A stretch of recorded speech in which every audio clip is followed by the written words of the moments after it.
नमस्कार। कैसे हैं आप सब? आज मैं एक कहानी लेकर आई हूँ, जो कहानी सुनने के बाद शायद आप मजबूर हो जाएंगे ये सोचने पे कि क्या कुछ सोचने से भी या कुछ बोलने से भी इतना बड़ा कर्म हमारा बनता है। तो चलिए शुरू करते हैं कहानी।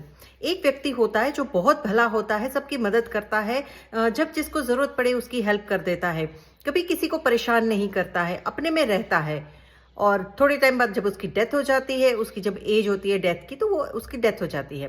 जब वो ऊपर जाता है तो वहां पे चित्रगुप्त का सामना होता है। चित्रगुप्त तो उसका पूरा लेखा जोखा चेक करते हैं और उस वो देखते हैं कि उसके पूरा जो जीवन काल है उसमें उस व्यक्ति ने कभी किसी को कोई तकलीफ नहीं दी, कभी किसी व्यक्ति को नुकसान नहीं किया, कभी किसी व्यक्ति को उसने मना नहीं किया काम करने से, हेल्प करने से।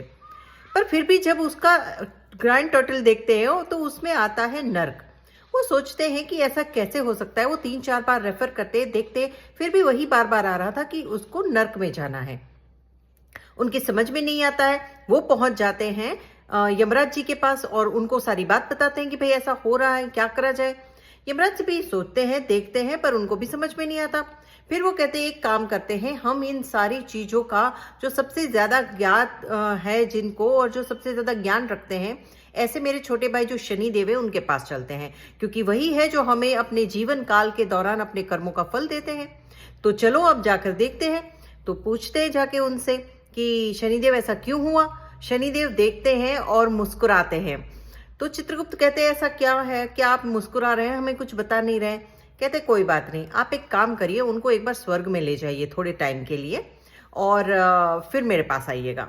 वो उसे स्वर्ग में ले जाते हैं। वहां जब पहुंचते हैं तो वो व्यक्ति जो है वो स्वर्ग में जाके उसकी सारी चीजें चेक करता है, देखता है।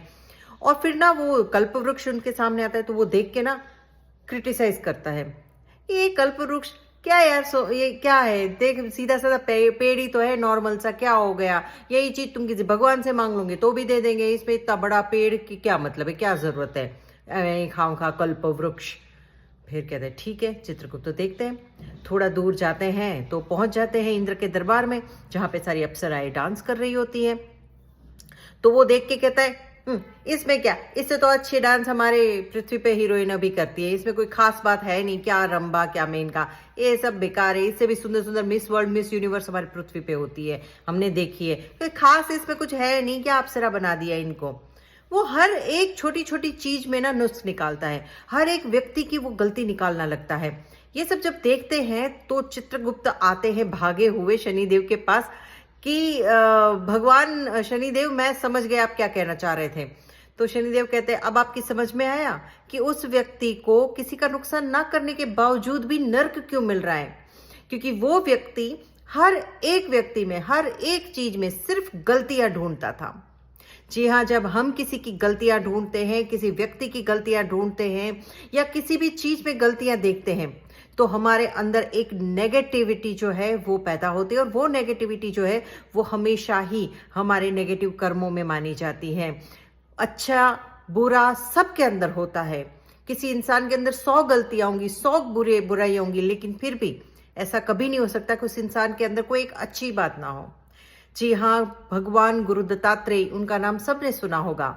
जो भगवान गुरु दत्तात्रेय थे, उन्होंने अपने 24 गुरु बनाए थे, और वो सारे गुरु ऐसा नहीं कि कोई महान व्यक्तियों को उन्होंने गुरु बनाया था। उन्होंने मधुमक्खी से भी कुछ सीखा था, उन्होंने सूर्यदेव से भी कुछ सीखा था, उन्होंने पेड़ पौधों से भी कुछ सीखा था, उन्होंने हर एक व्यक्ति से कोई ना कोई चीज, हर एक वस्तु से कोई ना कोई चीज सीखी थी। उन्होंने हर एक चीज को जब सीखा तो उसे अपना गुरु माना। तो इसका मतलब ये होता है, ये चीज ये सिखाती है कि वो गुरु दत्तात्रेय जो 3 देवताओं के मिक्सचर से बने हुए एक देव थे, तो वो 3 देवताओं के बने हुए एक देव भी जब छोटी छोटी चीज वस्तुओं को अपने गुरु बना रहे हैं, छोटे छोटे प्राणियों को अपना गुरु बना रहे हैं, इसका मतलब हर एक व्यक्ति, हर एक वस्तु, हर एक चीज के अंदर कोई ना कोई एक अच्छी चीज होती है, अच्छी एक सीखने लायक चीज होती है। तो सब में नुस्ख निकालना बंद कीजिए, सब में अच्छी चीजें ढूंढना शुरू कीजिए। जी हाँ, बिल्कुल, जब हम किसी के अंदर अच्छी चीजें ढूंढना शुरू करते हैं तो वो अच्छाइयाँ, वो अच्छी चीजें अपने आप हमारे अंदर भी आना शुरू हो जाती है।